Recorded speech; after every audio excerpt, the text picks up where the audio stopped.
Hey guys, कैसे हैं आप लोग। मैं हैप्पी मांगा टीवी पर आप लोगों का स्वागत करता हूं। आप इस चैनल पर पहली बार आए हैं तो प्लीज वीडियो को लाइक जरूर करिएगा और चैनल को सब्सक्राइब करके बेल आइकन को क्लिक करना मत भूलिएगा। तो लास्ट पार्ट में हम लोगों ने देखा था कि मो पहली बार किसी स्कूल में एडमिशन लेता है, पर वहाँ के स्टूडेंट्स उसके कपड़े देखकर उस पर ही हंसते हैं और जायुन का लवर क्वेन मो को वार्निंग देता है और उससे कहता है इस मार्शल आर्ट कॉम्पिटिशन के बीच में तुम हम लोगों को चाय और पानी ला कर दोगे। अब सीन स्टेडियम पर आ जाता है जहां इस कंपटीशन की तैयारियां चल रही थीं। वहीं जाओयुन की दोस्त जाओली उससे मिलने आती है। जाओयुन उससे कहती है तुम बहुत जल्दी आ गई। जाओली उससे कहती है अगर क्वेन पार्टिसिपेट नहीं करता तो मैं ये कंपटीशन देखने नहीं आती। जाओयुन उससे कहती है अगर हर साल हमारा स्कूल इसी तरीके से हारता रहेगा तो ये मैच देखने में क्या मजा। लिन उसे दिलासा देते हुए कहती है मैंने सुना था कि सभी लोग कह रहे थे क्वेंग हमारे पूरे स्कूल का सबसे ज्यादा स्ट्रॉन्गेस्ट स्टूडेंट है, इस साल कोई भी जीत सकता है। वो लोग ये बात कर ही रहे थे तभी क्वेन वहाँ से निकलते हुए जाओयुन को देख लेता है और सोचता है जाओयुन मुझे ही देख रही है, मुझे उस पर अच्छा इंप्रेशन बनाना होगा। ये देखकर जाओली जाओयुन से कहती है क्वेन अभी भी तुम्हारे पीछे पड़ा हुआ है। जाओयुन उसे चुप करते हुए कहती है आगे कुछ मत बोलना, मैं उससे नफरत करती हूँ। और वहाँ नीचे क्वेन मुँह से कहता है इस कंपटीशन के दौरान जैसा तुमसे कहा जाए तुम बस वैसा ही करना। तभी ये सब जायुन देख लेती है और सोचती है इस लड़के की किस्मत काफी ज्यादा खराब है। अपने स्कूल के पहले ही दिन इन लोगों ने इसे परेशान करना चालू कर दिया। अब स्टेडियम में मार्शल आर्ट स्कूल के स्टूडेंट्स एंट्री लेते हैं, जिन्हें देखते ही स्टेडियम में बैठे हुए लोग कहते हैं यहाँ का एनवायरमेंट काफी ज्यादा भारी होने लगा है। मैंने सुना है कि ये लोग पिछले साल के ड्रैगन सिटी के चैंपियंस हैं। फिर एक लड़की इस कंपटीशन के रूल्स अनाउंस करते हुए सबको बताती है कि अगर कोई इस रिंग से बाहर चला जाता है या कोई नॉकआउट हो जाता है वो मैच को हार जाएगा। जो टीम 9 राउंड्स को जीत जाएगी वो ये कंपटीशन भी जीत जाएगा। इसलिए अब ये देखना है कि कौन सी टीम लास्ट तक टिकी रहती है। ये सुनकर स्टेडियम में बैठे हुए लोग अपने मन में सोचते हैं पिछले साल हमारा स्कूल पूरी तरह से हार गया था, इस साल देखना है कि काश ये लोग किसी एक को भी हरा सके। मैं उम्मीद करता हूँ कि क्वेंग ने इस साल पार्टिसिपेट किया हो। फिर रिंग में ली चाओनिंग नाम का एक मोटा सा लड़का आता है जो अपने फर्स्ट ओपोनेंट को बुलाने की कहता है। टीचर अपने एक स्टूडेंट को भेजते हुए कहती हैं मैं इस साल इसे जीतना चाहती हूँ। वो स्टूडेंट टीचर से कहता है ये सब आप मुझ पे छोड़ दीजिए। फिर वो रिंग में आ जाता है जहाँ पर जैसे ही वो मैच स्टार्ट करते हैं वो स्टूडेंट चाओनिंग पर अटैक करता है, पर चाओनिंग अपने एक ही हमले से उसे नॉक आउट कर देता है, जो देखकर सभी हैरान हो जाते हैं। और चाओनिंग उन लोगों से कहता है तुम लोगों में जरा सा भी टैलेंट नहीं है, तुम सब कमजोर हो, तुम कुछ नहीं कर सकते। फिर चाओनिंग अपने सेकंड अपोनेंट को बुलाता है जहाँ वो आते ही चाओनिंग पर हमला करता है, जिसे चाओनिंग ब्लॉक करके पीछे से उस पर हमला कर उसे हरा देता है। और ऐसे ही लगातार चाओनिंग अपने 5 मैचेस को जीत जाता है और उन लोगों को डिमोटिवेट करते हुए कहता है तुम लोगों का कुछ नहीं हो सकता, तुम लोगों के साथ तुम्हें ठीक से वार्म अप भी नहीं कर सकता। क्या हुआ यूनिवर्सिटी के बच्चे इतना ही कर सकते हैं, तुम सब कचरा हो और कुछ नहीं। ये देखकर स्टेडियम में बैठे हुए हुआ यूनिवर्सिटी के स्टूडेंट्स अपनी टीम को चेयर करते हुए कहते हैं तुम लोग ये कर सकते हो, क्यू यांग आगे आकर इन सब को अपनी ताकत का मजा चखाओ। पर वहाँ क्यू यांग खुद ही चाओनिंग से काफी ज्यादा डरा हुआ था और वो सोचता है चाओनिंग बहुत ज्यादा स्ट्रॉन्ग है, मैं पक्का हार जाऊंगा, मैं क्या करूँ। ऐसे तो जाओयुन मुझे पसंद नहीं करने वाली, मुझे कुछ न कुछ तो करना ही होगा। फिर उसके मन में एक आइडिया आता है और वो और उसका दोस्त मार्शल आर्ट स्कूल के रेस्ट एरिया में जाकर दूसरी टीम के लीडर लोंग से रिक्वेस्ट करते हैं कि वो क्यूआंग को ये राउंड जीत जाने दे, क्योंकि वो जाओयुन के सामने शर्मिंदा नहीं होना चाहता। तो ब्रदर लोंग क्यूआंग से कहता है क्या तुम्हें दिखता नहीं है कि मेरे साथियों को भी पानी चाहिए, तुम ये मैच जीतना चाहते हो तो जाओ पहले मेरे साथियों को पानी दो, जिसके बाद हम इसके बारे में बात करेंगे। ये सुनते ही कुआंग मो से चाओनिंग को पानी देने का कहता है तो मो चुपचाप चाओनिंग के लिए पानी लेकर जाता है, जहाँ चाओनिंग के हाथों से बोतल फिसल जाती है जिससे उसके कपड़े गीले हो जाते हैं। पर चाओनिंग मो पर अपना गुस्सा निकालते हुए उसके मुंह पर टॉवल फेंकता है और कहता है क्या तुम अंधे हो गए हो, तुम्हारी वजह से मेरा पैंट गीला हो गया। ये देखकर ब्रदर लोंग मो से चाओनिंग के सामने घुटनों पर बैठकर उससे माफी मांगने का कहते हैं, पर मो अपनी जगह से नहीं हिलता। तो ब्रदर लोंग उससे कहते हैं जल्दी से झुको और उससे माफी मांगो। इस बात से मो को गुस्सा आ जाता है और वो चाओनिंग से कहता है तुम्हें मुझसे माफी मांगनी होगी क्योंकि अब मैं तुम्हें पीटने वाला हूँ। स्टेडियम में सभी लोग ये देखकर आपस में बातें करने लगते हैं। वहाँ क्या हो रहा है? लगता है उस नए लड़के ने मार्शल आर्ट स्कूल के स्टूडेंट से पंगा ले लिया है और वो बहुत ज्यादा गुस्से में है। पर नीचे सभी मो की ये बात सुनकर जोर जोर से हंस रहे थे और ब्रदर लोंग मो से कहता है, तुम क्या बकवास कर रहे हो? लगता है कि ये लड़का पागल हो गया है। क्विंग मो को समझाते हुए कहता है, मेरा बना बनाया काम खराब मत करो, या नीचे आओ और जल्दी से ब्रदर लोंग से माफी मांगो। और साथ ही वो कहता है, लगता है ये पागल हो चुका है, प्लीज मेरे काम में टांग मत अड़ाओ। पर चाओनिंग एक डेविलिक स्माइल देते हुए मो से कहता है, अगर तुम मुझे हराना चाहते हो तो रिंग में आ जाओ। अगर तुम अपने इन हाथ पैरों से मुझे हरा पाते हो तो मैं वादा करता हूँ मैं तुमसे माफी मांग लूंगा।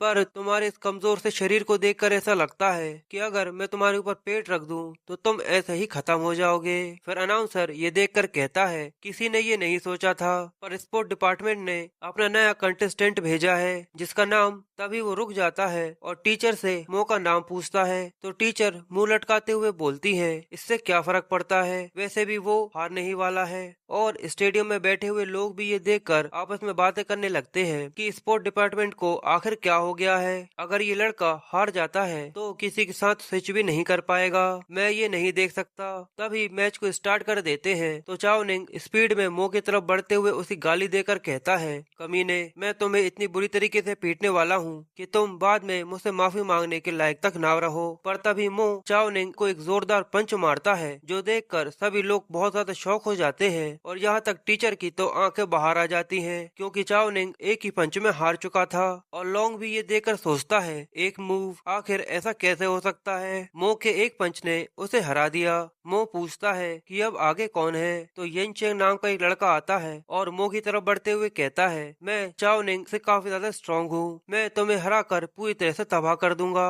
लोंग भी ये देखकर सोचता है येन चेन मो को हरा देगा। पर तभी मो एक ही पंच के साथ येन चेन को भी हरा देता है और येन चेन को रिंग के बाहर फेंक देता है। ये देखकर लोंग को समझ में नहीं आता कि आखिर यहाँ पर क्या हो रहा है। बस एक ही मूव, ये तो चाओनिंग से काफी ज्यादा स्ट्रॉन्ग था। फिर मो लोंग से कहता है, मेरा टाइम वेस्ट करना बंद करो, तुम सब एक साथ आ जाओ, मैं तुम सबको एक साथ हरा दूंगा। जो सुनकर लोंग गुस्से से भर जाता है और अपने साथियों को लेकर मुंह पर हमला करता है और उससे कहता है कि आज तू मरेगा। पर सभी ये देखकर अपनी आंखें हटा नहीं पा रहे थे और क्विंग भी ये देखकर सोचता है, मैंने ऐसा नहीं सोचा था कि ये नया लड़का फाइटिंग में इतना ज्यादा अच्छा होगा। और रेफरी भी ये सोचता है कि ये बहुत ज्यादा स्ट्रॉन्ग है, अब मैं क्या करूं, क्योंकि मो ने उन सबको एक साथ ही हरा दिया था। इसलिए रेफरी ये अनाउंस करता है कि इस साल के मार्शल आर्ट कंपटीशन का विनर हुआ स्कूल वाले हैं। जो सुनते ही स्टेडियम गूंजने लगता है और सभी लोग मो को चीयर करने लगते हैं। जहां कुछ लोग कहते हैं कि ये कौन है जिसकी वजह से हम ये जीत गए, पर वहीं कुछ कहते हैं कि सबको इससे प्यार हो गया है। और जाओ ली और जाओ युन भी ये देखकर कहते हैं कि मो काफी ज्यादा औसम है। फिर सीन एकदम से शिफ्ट हो जाता है और हमें मो को दिखाते हैं जहां उसे भागते भागते रात हो गई थी क्योंकि भीड़ उसके पीछे पड़ी हुई थी। जहां लड़कियां उसके साथ डेट पर जाना चाहती थी और लड़के उसका डिसाइपल बनना चाहते थे। पर मो को ये समझ में नहीं आ रहा था कि वो सब उसका पीछा क्यों कर रहे हैं। तभी मो उन लोगों को चकमा देकर एक कोने में आकर छुप जाता है। तभी उसे एक लड़की की आवाज आती है जो फोन पर चिल्लाते हुए किसी से कह रही थी, अब मुझे कॉल मत करना और ना ही मेरी फैमिली को परेशान करना। जो बोलकर वो फोन रखकर घूमती है। तभी उसे मो दिखता है तो वो लड़की सोचती है कि ये उसका पीछा कर कर यहाँ पर आ गया। इसलिए वो लड़की बिना सोचे समझे मो पर चिल्लाना चालू कर देती है और कहती है, मैं तुम्हें मेरा वीचैट नहीं देने वाली और ना ही मेरा मोबाइल नंबर। नहीं नहीं नहीं। पर हमें मो को दिखाते हैं जो ये सब देखकर कहता है कि आखिर ये क्या हो रहा है, जिसके साथ ये पार्ट यहीं पर खत्म हो जाता है। हे गाइस, कैसे हैं आप लोग? मैं हैप्पी मांगा टीवी पर आप लोगों का स्वागत करता हूं। आप इस चैनल पर पहली बार आए हैं तो प्लीज वीडियो को लाइक जरूर करिएगा और चैनल को सब्सक्राइब करके बेल आइकन को क्लिक करना मत भूलिएगा। तो लास्ट पार्ट में हम लोगों ने देखा था कि मो गुस्से में आकर मार्शल आर्ट स्कूल के सभी बच्चों को पीट देता है, जिससे मो का स्कूल हुआ यूनिवर्सिटी इस कंपटीशन को जीत जाता है। इसलिए सब मो को पसंद करने लगते हैं और मो का पीछा करने लगते हैं। पर मो उन्हें चकमा देकर एक कोने में छुप जाता है जहां वो एक लड़की को देखता है। वो मो को देखकर बेमतलब ही मो को सुना देती है और उस पर अपना पूरा गुस्सा निकाल देती है। अब हमें अगले दिन का सीन दिखाते हैं जहाँ मो मिल्क बॉल को पार्क में घुमाने ले गया था। पर मिल्क बॉल वहाँ एक लड़की को देखता है जो मिल्क बॉल को देखकर कहती है, क्या तुम खो गए हो? जरूर तुम्हें भूख लगी होगी, तुम ये पैनकेक खा सकते हो। मेरी फैमिली बहुत ज्यादा टेस्टी पैनकेक्स बनाती है। इस लड़की का नाम चिनवा है। मो चिनवा को देखकर समझ जाता है कि ये वही लड़की है जो उसे रात में मिली थी। वहीं मिल्क बॉल पैनकेक को खा लेता है पर वो उसे पसंद नहीं आता, इसलिए वो तुरंत ही उसे उगल देता है। ये देखकर मो चिल्लाते हुए मिल्क बॉल से कहता है, तुम ये क्या कर रहे हो? तुम में जरा सी भी तमीज नहीं है। फिर मो मिल्क बॉल को उठा लेता है और चैनवा से कहता है, हम फिर मिल गए, मुझे माफ कर देना, ये सब इसने जानबूझ के नहीं किया।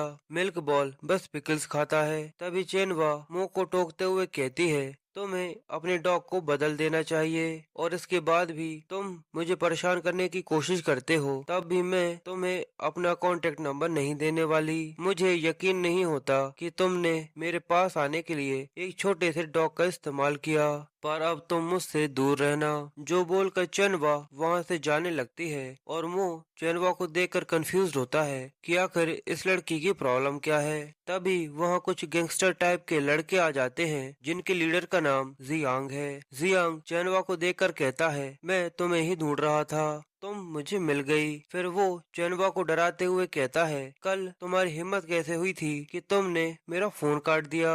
चैनवा जियांग को देखकर सोचती है, ये तो वही है। जियांग आगे कहता है, मैंने सोचा था कि तुम मेरी अटेंशन चाहती हो, पर तुम्हें ऐसे मेरा फोन नहीं रखना चाहिए था। मेरे साथ स्टॉल पर चलो जहां तुम अपने हाथों से मेरे लिए पैनकेक्स बनाना। फिर वो चैन फैमिली के स्टॉल पर आ जाते हैं जहां जियांग चैनवा के पेरेंट्स से कहता है, पागलों की तरह ऑर्डर्स लेना बंद करो, मुझे तुम्हारा ये स्टॉल चाहिए। चैनवा जियांग से कहती है, तुम्हें बड़ों से तमीज से बात करना चाहिए, पर साथ ही वो अपने मन में सोचती है, ये कमीना फिर से यहाँ पर आ गया। पिछली बार इन लोगों ने हमारा स्टॉल तोड़ दिया था, क्या वो काफी नहीं था कि ये लोग फिर से यहाँ पर आ गए हैं? तभी जियांग चैनवा का हाथ पकड़कर उससे कहता है, अगर तुम मेरे लिए पैनकेक्स नहीं बनाना चाहती तो आज मैं तुम्हें यहाँ से जाने नहीं देने वाला। चलो चलते हैं, मैं तुमसे बहुत प्यार से प्यार करूँगा। ये सुनते ही मो जियांग का हाथ पकड़ लेता है और उससे कहता है, किसी लड़की की स्ट्रेंथ को लड़के से कंपेयर नहीं करना चाहिए। जो बोलकर उस जियांग का हाथ और टाइट पकड़ लेता है। जियांग दर्द में चिल्लाते हुए कहता है, प्लीज मेरा हाथ छोड़ दो, पर साथ ही वो सोचता है कि ये बहुत ज्यादा स्ट्रॉन्ग है। पर मो उसे इग्नोर करते हुए चैनवा से कहता है, मुझे माफ करना, मैं इस सब में तुम्हें इन्वॉल्व नहीं करना चाहता था।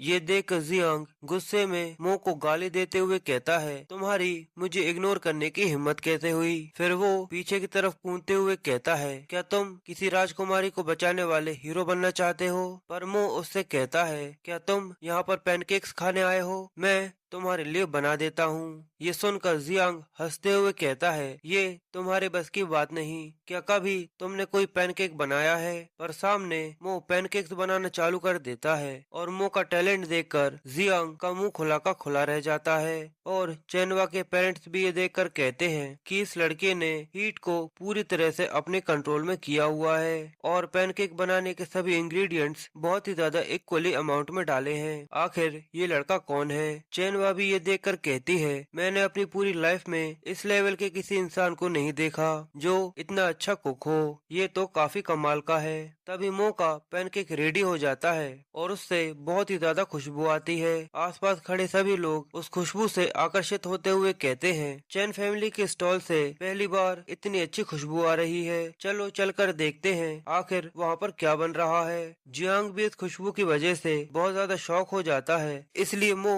उससे पूछता है, क्या तुम ये खाना चाहते हो? जियांग मो से कहता है, अपना मुंह बंद रखो और जल्दी से ये पैनकेक मुझे दे दो। मो के ये सुनने भर की देर थी कि मो गरम पैनकेक जियांग के मुंह पर फेंक कर मार देता है, जिससे जियांग का मुंह बहुत ज्यादा जलने लगता है और वो जोर से चिल्लाते हुए अपने साथियों से कहता है, इस स्टॉल को पूरी तरह से तोड़ दो और साथ ही इस लड़के को भी बहुत पीटना। ये देखकर चैनवा मो से कहती है, जल्दी से यहाँ से निकल जाओ वरना ये लोग तुम्हें जान से मार देंगे। तो मो कई सारे गरम पैनकेक्स बनाते हुए कहता है, हर एक के लिए एक एक है, पर अगर तुम्हें और चाहिए तो मैं और बना सकता हूँ। जो बोलकर वो उन लोगों पर गरम गरम पैनकेक्स फेंकना चालू कर देता है, जिससे जियांग के बाकी साथियों का भी मुंह जलने लगता है और वो सब भी जोर जोर से चिल्लाकर वहाँ पर लेट जाते हैं। और मो अपनी नाक में उंगली डालकर वहाँ पर बैठा हुआ जियांग से कहता है, क्या तुम्हें और पैनकेक्स खाने हैं? जियांग घबराते हुए मो से कहता है, नहीं, मेरा पेट भर गया है। और मो से कहता है, अगर ऐसा है तो ठीक है, तुम लोग यहाँ से जा सकते हो। ये सुनते ही जियांग अपने साथियों को वहाँ से लेकर जाने लगता है, पर साथ ही वो मो से कहता है कि आज तुमने मेरा चेहरा जला दिया, तुम मेरा इंतजार करना, मैं जल्दी ही इस सब का बदला लेने के लिए यहाँ पर जरूर आऊंगा। जो बोलकर वो सब वहाँ से चले जाते हैं और चेनवा के पेरेंट्स मो के पास आकर उसका शुक्रिया करते हैं, क्योंकि मो ने उनके स्टॉल को बचा लिया था। पर मो उन लोगों से कहता है, इसकी कुछ भी जरूरत नहीं है, मैंने कुछ ज्यादा नहीं किया। चेनवा वहीं खड़ी होकर ये सब देख रही थी। फिर वो अपने फादर से कहती है, आपने इसके बारे में क्या सोचा है? इस लड़के ने हमारा बहुत सारा बैटर खराब कर दिया और ये किसे पता है कि ये इसने जानबूझ के किया है या नहीं। चेनवा के फादर चेनवा को चुप करते हुए कहते हैं, तुम इसके बारे में ऐसी बातें कैसे कह सकती हो? इसने हमारे स्टॉल बचाया है, फिर भी तुम इस पर इतना गुस्सा क्यों कर रही हो? फिर सीन चेंज होता है। जियांग ब्रदर बाओ से कहता है, वो एक है, आपको उससे मेरा बदला लेना होगा। ब्रदर बाओ कहता है, तुम ये सब मुझ पर छोड़ दो। और दूसरी तरफ चेनवा मो को स्टॉल से दूर लेकर आ जाती है और उससे कहती है, तुम्हारी मदद के बदले मैं तुम्हें यहाँ पर लेकर आ गई हूँ, अब जल्दी से यहाँ से चले जाओ। मो उससे पूछता है, पर मैं ऐसा क्यों करूँ? चेनवा मो से कहती है, क्या तुम्हें सच में नहीं पता, या तुम एक बहुत बड़े बेवकूफ हो? जियांग जिसे तुमने पीटा है वो टाइगर बॉक्सिंग जिम का एक पार्ट है, तुमने उन्हें प्रवोक कर दिया है, इसलिए वो इसका बदला लेने के लिए जरूर आएंगे, इसलिए मैं कोई भी ऐसा नहीं चाहती। फिर चेनवा वहाँ से जाते हुए मो से कहती है, अब मेरा पीछा मत करना।